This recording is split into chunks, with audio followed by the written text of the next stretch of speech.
बोल चाल व्यवहार सब बदल जाता है। ऐसा महाराज जी क्यों होता है? अहंकार के कारण। संस्कृति मतलब जन्म मरण चक्र और महादुख प्रदान करने वाला ये अहंकार है। जब हमारे पास संपत्ति बढ़ती है, हमारे पद बढ़ता है, तो अहंकार बढ़ जाता है। को नर अस जन्मा जगमाही, प्रभुता पाहि जाहि मद नाही। अपने लोग तो बहुत साधारण लोग हैं, असाधारण लोगों में अहंकार बढ़ जाता है। एक बार दक्ष प्रजापति पद पर विराजमान हुए, जिनकी लाडली पुत्री सती जी का विवाह देवाधिदेव महादेव भगवान शंकर से हुआ था। तो ब्रह्म सभा हुई।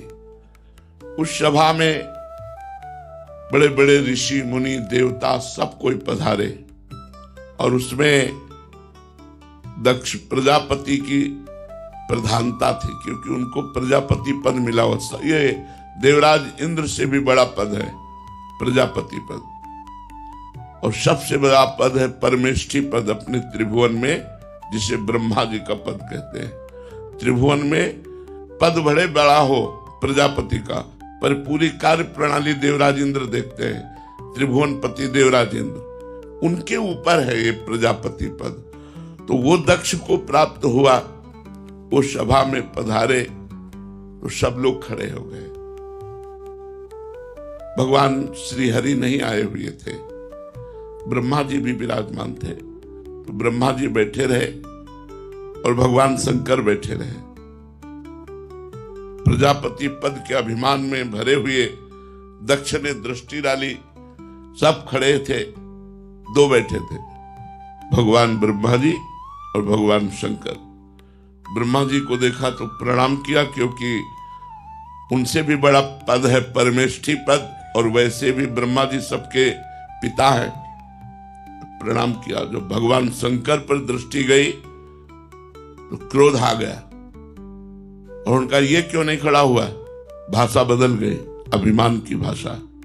देवाधिदेव महादेव जगत गुरु विश्वात्मा भगवान शिव, वैसे भी पूज्य दामाद, क्योंकि बेटी का ब्याह किया था, लेकिन भाषा बदल गई। उनका इसने खड़े होकर हमारा स्वागत नहीं किया, ये बड़ा अभिमानी है। मैंने अपनी बेटी का ब्याह इसके साथ किया, ये हमारे पुत्र के समान है, इसे खड़ा होकर हमारा आदर करना चाहिए। और क्या क्या बोलने लगे। नंदिकेश्वर खड़े हुए और उनका, आप हमारे स्वामी के रिश्तेदार हैं, इसलिए आपसे कहता हूं होश में बात कीजिए।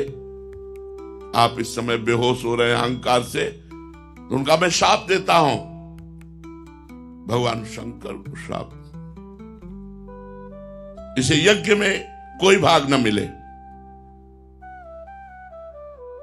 और जो सभा में हाहाकार मचा, पर भगवान शंकर बड़े गंभीर चुपचाप उठे और वहां से चले गए। हम ये बताना चाहते हैं कि हम लोग तो बहुत छोटे हैं, जीव कोटि के हैं, ये ईश्वर कोटि के महापुरुष हैं। दक्ष प्रजापति आदि ईश्वर कोटि के महापुरुष हैं। इनको भी अहंकार ने परास्त कर दिया। जब कोई पद मिलता है, जब ऐश्वर्य बढ़ता है, तो उसको अहंकार परास्त नहीं कर सकता जो भगवान का दास है। वो समझता है कि सब कुछ तो भगवान का है, मैं सेवक हूं। चक्रवर्ती सम्राट पद पर अम्बरीश जी विराजमान है, पर कोई अभिमान नहीं है। महाराज दशरथ चक्रवर्ती सम्राट पद पर विराजमान है, कोई अभिमान नहीं है। बड़े बड़े महाभागवत भगवान के भक्त ऐसे हुए जो राधा झिराज पद पर विराजमान हुए और बड़े दैन्य हुए, कभी अहंकार उनको परास्त नहीं कर पाया। तो सिर्फ एकमात्र भगवान श्री हरि के चरणों की उपासना, भगवान श्री हरि चरणों का आश्रय और भगवान श्री हरि का नाम यदि आप जप रहे हैं, तो कोई भी पद, कोई भी प्रतिष्ठा, कोई भी अभिमान जनित चेष्टा आपके शरीर को, आपके भाव को, आपके चिंतन को परास्त नहीं कर पाएगी, नहीं तो परास्त कर देगी। अहंकार की वृत्ति बहुत खतरनाक है, बहुत खतरनाक।